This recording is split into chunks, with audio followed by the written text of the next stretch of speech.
Hi, New Life Azores Farm Fam. I am sitting here with Jason Sparks. Jason is actually one of our first, I would say, official, like 10 subscribers.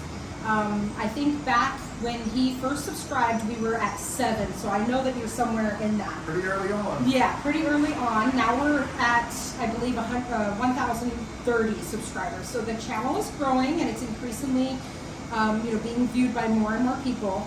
But it's nice to sit down and chat with someone who's been with us from the very beginning. Jason also has his own YouTube channel where he does some pretty spectacular drone aerial footage of Terceira Island.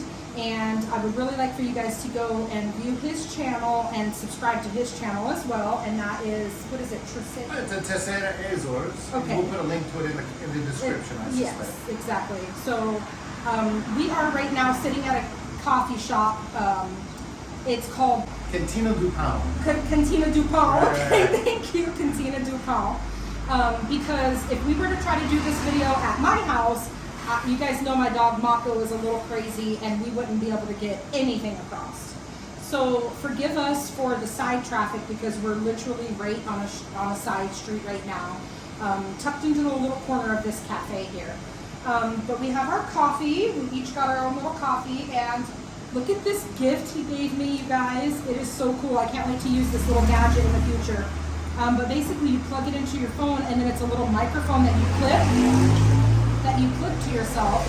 And it would be great to use it right now because I feel like I'm almost shouting at you guys. This little gadget will allow me to clip the microphone to myself and then be within 30 to 40 feet of the camera and be able to talk to you guys when we're out working in the field. So I thought that was very generous and very kind. I'm going to cherish this gift and go home and do a lot of research as far as being able to use it to make the quality of our videos better for you guys.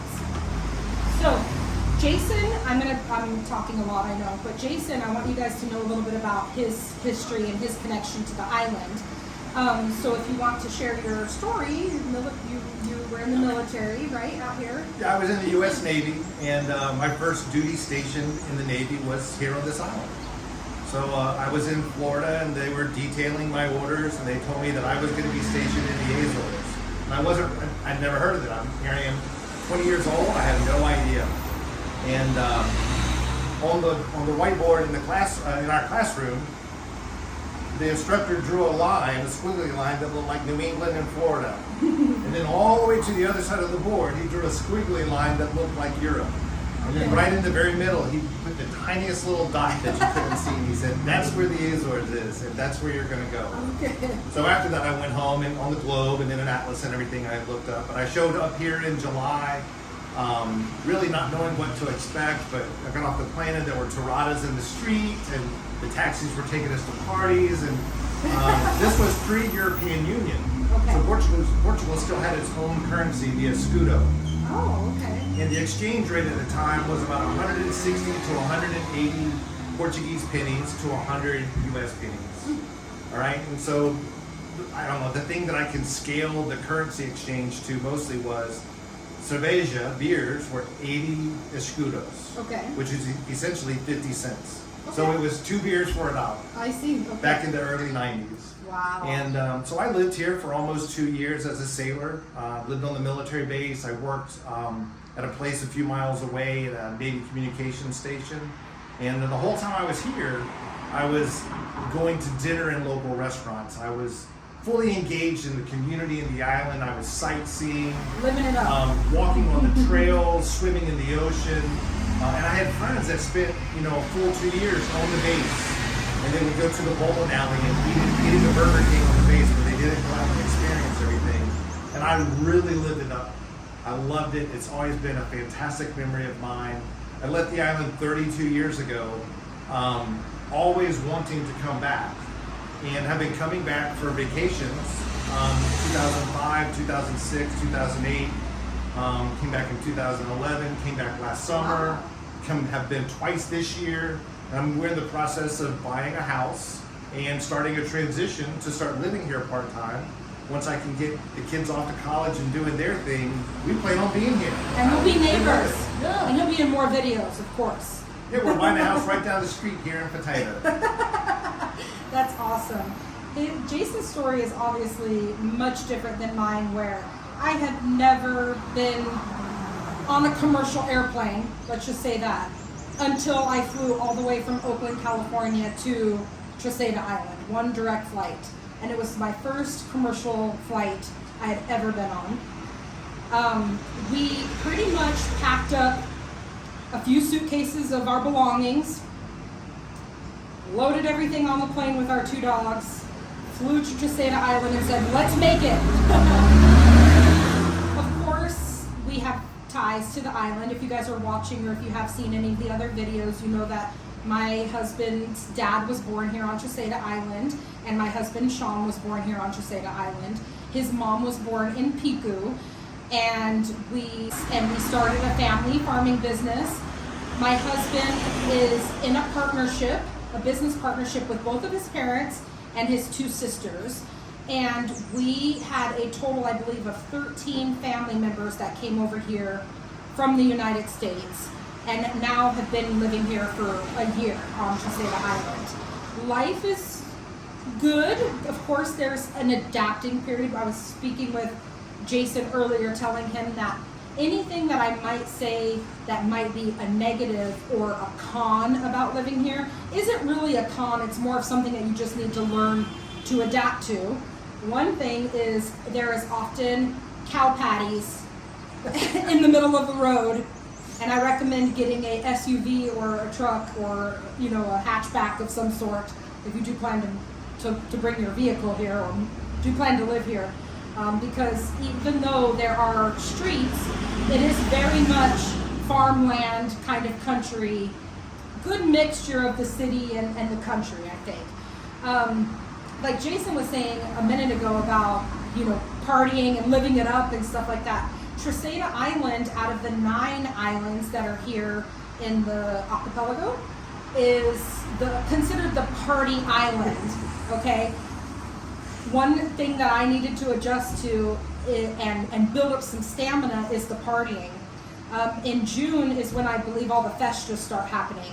And you guys would not believe, again, if you've watched any of the other videos on the channel, these locals, these folks will go to a bullfight, show up at the bullfights at 10 a.m. in the morning, spend all day in the heat and all day in the sun, drinking, partying at the bullfights, and then they will go to maybe a family's dinner or something like that afterwards, and then go and party at the festas in Angra or wherever their freguesia is, their town is, and party, I'm not joking, until like 5, 6, 7 o'clock in the morning.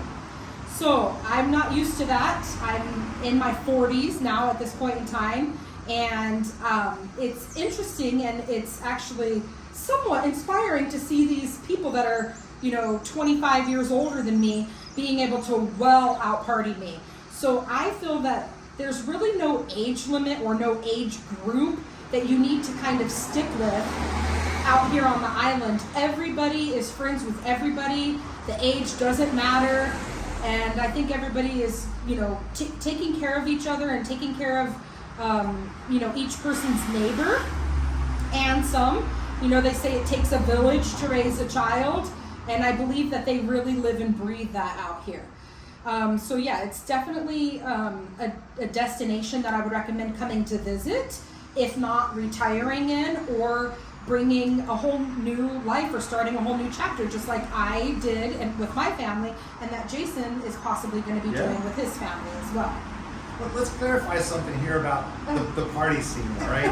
This is not a European discotheque that has a disco ball going in the center of the street that's everyone is just drinking shots of aguardiente or absinthe all night long. The drinking is cultural and it's modest.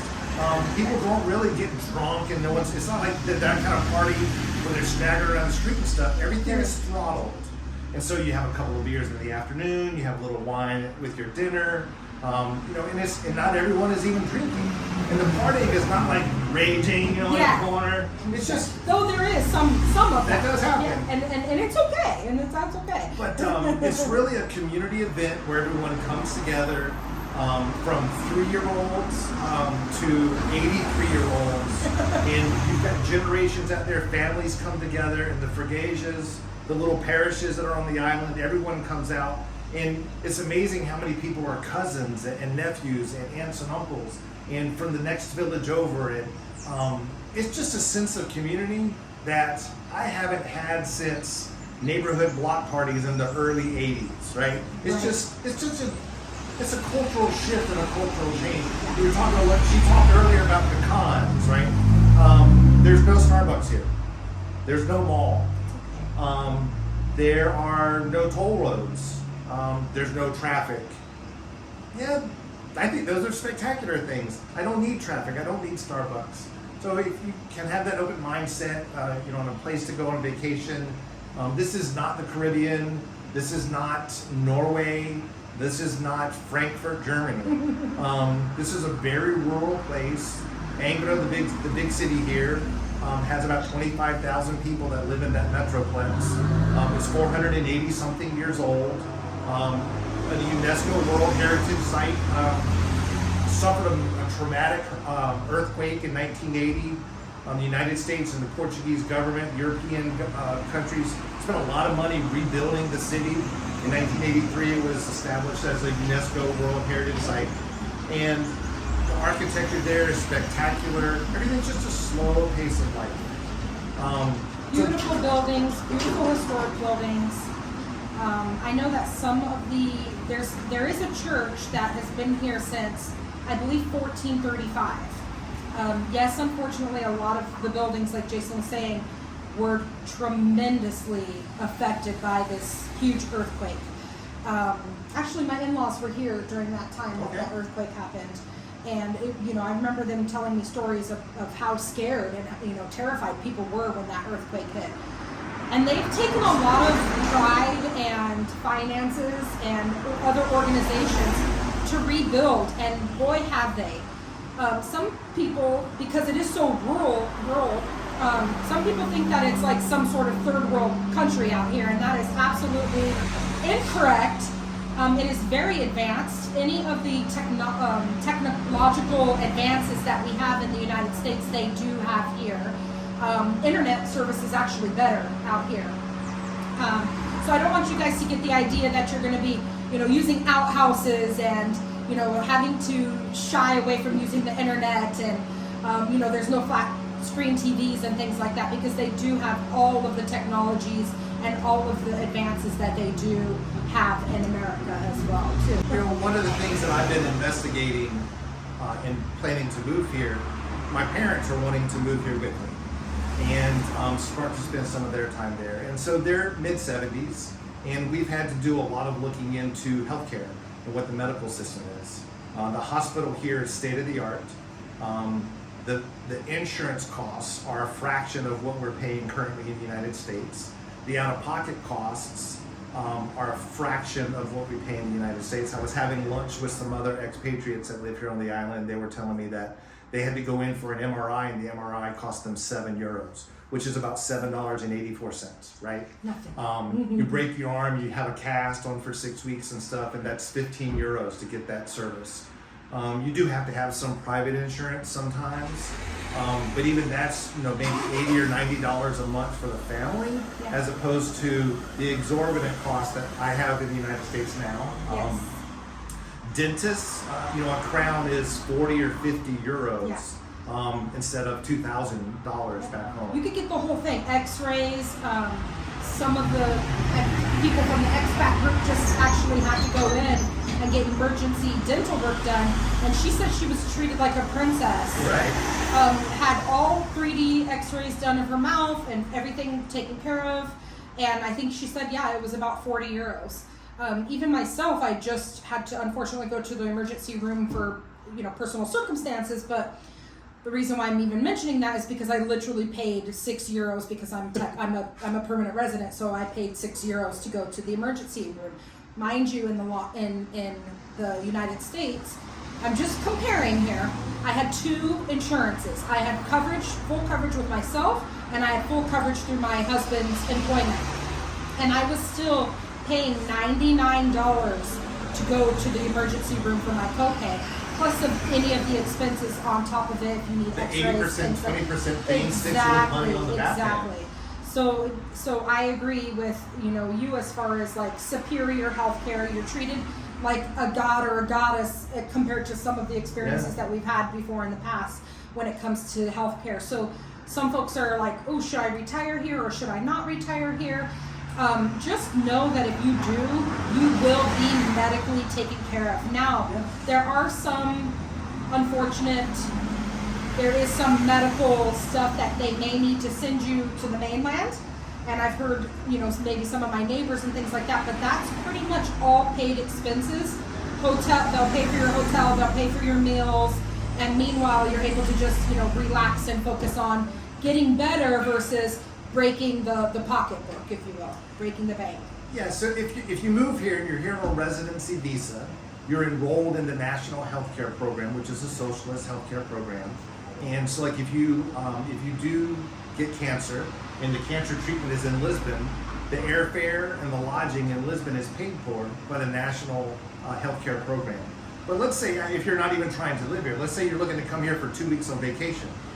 You know, you need some travel insurance. Your insurance back home probably has that. But if you go to this little island where we see potatoes and cows all the time on their farm, what's the healthcare like?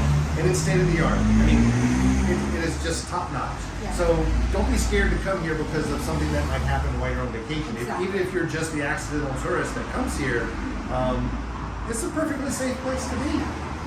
One thing I wanted that kind of just popped into my head is the cost to rent a vehicle out here is also extremely low. I know that some folks are renting cars in between 20 euros to 35 euros a day. Roughly how much is, do you mind sharing? It really depends on what time of year you come. Okay. I came in August on an overnight decision to come, and it was crazy. I woke up on Saturday morning and said we're flying there. We flew out on Sunday. I got here on Monday morning, and I think the car rental for the week was $1,200 US. And there's no way I ever would have done that had I been planning for it. Yeah.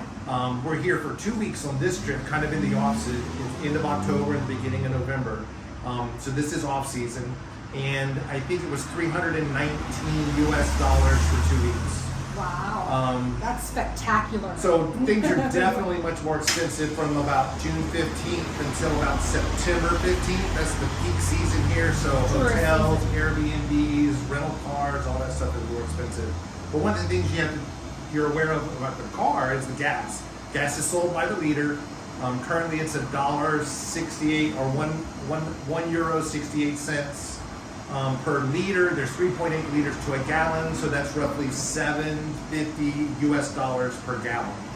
I've been really surprised to see how many electric cars are here on the island. Actually, yeah. And so when I was looking into some small Honda CR-V size SUVs that are electric, the price is around 30,000 euros, so maybe $33,000 new. The Portuguese government subsidizes a 6,000 euro subsidy to offset the cost of that, and then you're paying electricity to run your car.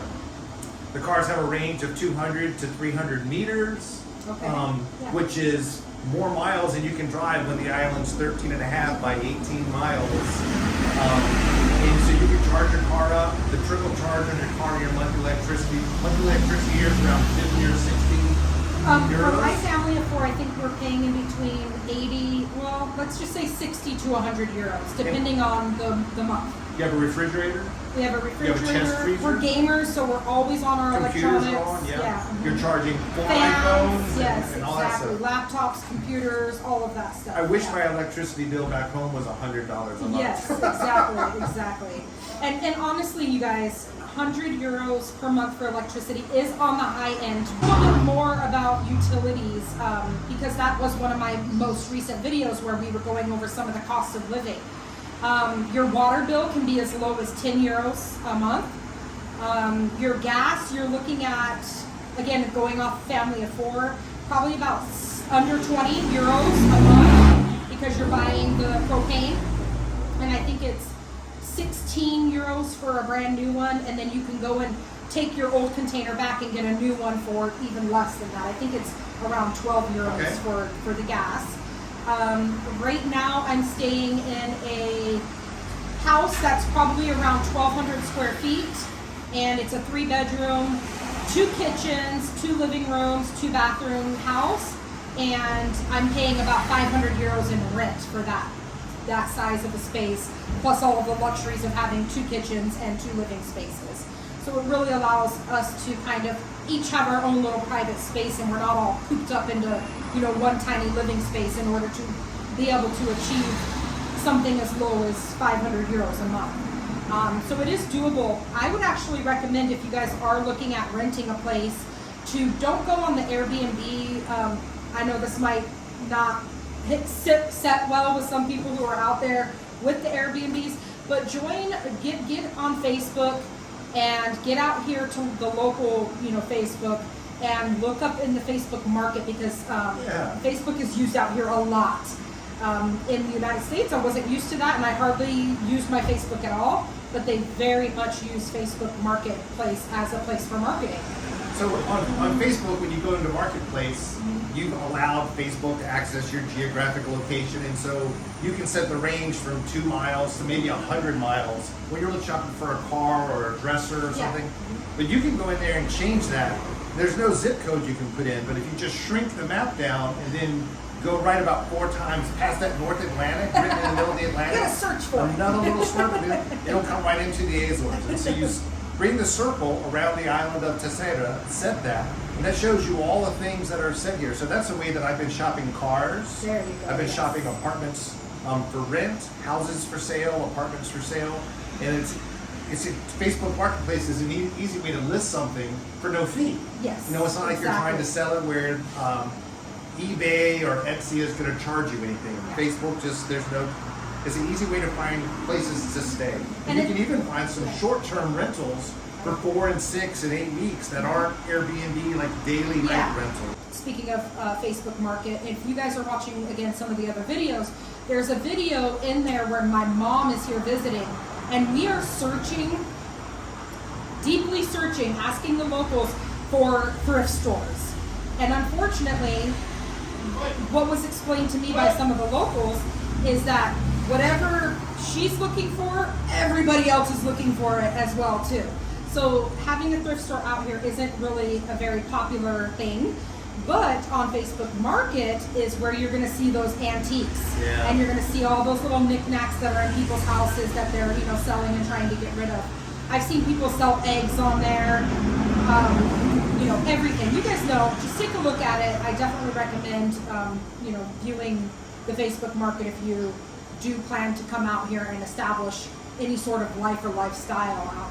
So if you guys have comments, please feel free to, comment down below. Any of your comments that you would like to ask to Jason, feel free to ask him here, and I will make sure that he gets those questions for you. Also, don't forget to visit his YouTube page, or his YouTube channel as well, at Terceira Azores, right? That's correct. TerceiraAzores. Yes. And you can also, comment in some of his videos and ask him some questions as well too, because as far as like the bureaucracy, would that be the right word? He seems to be a little bit more experienced than I am. Well, I've been researching what it takes to, you can, with Canadian or United States passports, you can travel here up to 90 days with no visa. But if you want to stay more than 90 days, then you need to get a short-term stay or a long-term stay visa, which will allow you to be here up to a year. But if you're looking to move here, you've got to go through the residency visa process. You've got to be able to show employment, income level, you're a digital nomad. So I've been kind of learning about that, the travel insurances that are required to be there, as well as what's going on with the Portuguese government. Just a few days ago, the Prime Minister resigned. And today, probably an hour ago, there was an announcement by the President on what the Parliament and the new government is going to have to do. So things here are changing, but there's nobody walking around in the street today talking about that at all. I know. Right? I mean, life just goes on. Yes, exactly. This is an incredibly rural place where I don't feel tied to politics. Yeah. And I've been researching what it takes to actually move my my wife and my parents and move here, and what will it cost, and how do I make that transition? And I'm finding it a little difficult to understand everything, but I'm engaged in doing it because I know this is where I really want to be. Yeah. You're determined. Absolutely. To make it work. When you look up statistics, you'll see that 70% of the country of Portugal speaks English. The country of Portugal has 10 million people. So that's 7 million people that speak English. And when you come here as a tourist, you're in a car rental, you're eating out at restaurants, you're shopping at stores, you're staying in a hotel, and all of that is hospitality driven. And so all the hotels have English speaking people. Yep. English is the European language, the European is the business language in Europe. Yes. So Germans and French and Spanish, they all learn how to speak English because that's how Very they early interact age, between the yes, countries. exactly. And so it's an advantage for us to be able to come here and take advantage of that. But I'm working really hard at trying to remember the Portuguese I took in my University of Maryland classes back in the 90s. And it's amazing to me how many words keep coming back to me, or pronunciations, or He's corrected me or a couple accents. of times, you guys. And it's a very hard language to learn, It is. to speak fluently. But you can pick up on words in restaurants and learn how to say, hard-boiled eggs, or I'd like my steak well done. When you learn how to say that stuff, it makes life a lot easier. And let me tell you that the Portuguese local people really do appreciate it when you come here and you try. Yeah, they have fun with it. Yes, they do. If you're smiling and having fun, and Exactly. you're humble enough to realize that your pronunciation is whack. Whack. But you're trying, they'll like, okay, well, let's say this, and they'll kind of talk. I was in the pharmacy just yesterday with my mother-in-law. We were trying to buy some magnesium, and we were trying to ask how much it cost in Portuguese, and he was telling us, and he said, look, I can tell you in Portuguese, or I can tell you in English. And we said, tell us in Portuguese. Yes. And he said it, we were trying to figure it out. So Because as that's long as you're having one of fun those- with it, right. it's all good. Yeah, I agree. And it's one of the ways that you will be able to learn. As long as you're trying, I think the locals appreciate that. Yeah, they're so friendly and Yes. so helpful. Yes, very It friendly. makes it real easy to make a transition. Yes. If Jason has a neighbor here, that neighbor is also my neighbor. That's how the community works together. Everybody's friendly. Everybody treats you as if they're family or a neighbor. And it's really nice. If you fall, they're not going to laugh because you fell. Right. There's going to be 10 people rushing over to try to help you if you fell on the Yes. street. If you have a flat tire, there's going to be people that are pulling over to try to help you change your flat tire. If you're lost and you need directions, they're going to tell you where it is. They'll give you a map. Sometimes they'll say, hey, follow me in my car, or they'll even let you get into their car and they'll take you there. I'm not saying that that applies for everybody, but I just wanted you guys to get a sense of how well you're treated in the community here. That pretty much sums up the video. We had a good conversation. I wish we could have recorded all of the other fun stuff that we did today, because I took Jason on a tour, a little bit of a tour of the farmland, so he could kind of, see what we've been up to. Not that he hasn't been watching it in the videos or anything, but it's kind of cool to see that in person. And we were able to talk a lot and really start to get to know each other. So I think this is a friendship that's going to last. And I can't wait for you to move here with your family, and hopefully I get to meet your beautiful wife and your in-laws as well. And maybe one day when Sean's not in his pajamas, you'll be able to meet him as well too. Yeah, that's great. I'm already planning my next trip back in February or March. Perfect. And when I get that lined up, I'll make sure you know that. I'd Thank love to sit you, down thank you. in maybe a quieter place. Yeah, this is a little loud. Get back together and do some more Absolutely, conversation then. absolutely. And maybe we do an announcement that we're going to set something up, and maybe maybe you'll have some questions, and we can set up a way to collect some Yes, questions, and we'll that'd be talk about a great. few things. I think that would be great. I was even thinking that maybe we could do like a live Q&A. Would that be something that you're interested absolutely. in? Okay, that sounds great, you guys. February? Sometime in February, probably more like in March before I can get back there again. But we're So, looking at it. Stay tuned, you guys. You'll see more of Jason Sparks. Again, don't forget to follow his YouTube channel. Follow and subscribe at Terceira Azores. Again, we'll put it in the description below. And if you're watching this channel and you have not subscribed to my channel just yet, please do so. Every subscription, every like, every view helps. Some of the videos I do plan on doing here in the future is taking you guys up to the top of the mountain, the top of the island, the middle of the island, and showing you some spectacular views. Of course, the weather has to allow for that. Right. And I also really want to show you guys the caves as well too. So subscribe, support our channel. That's it. Bye for now. Thank you. Bye-bye.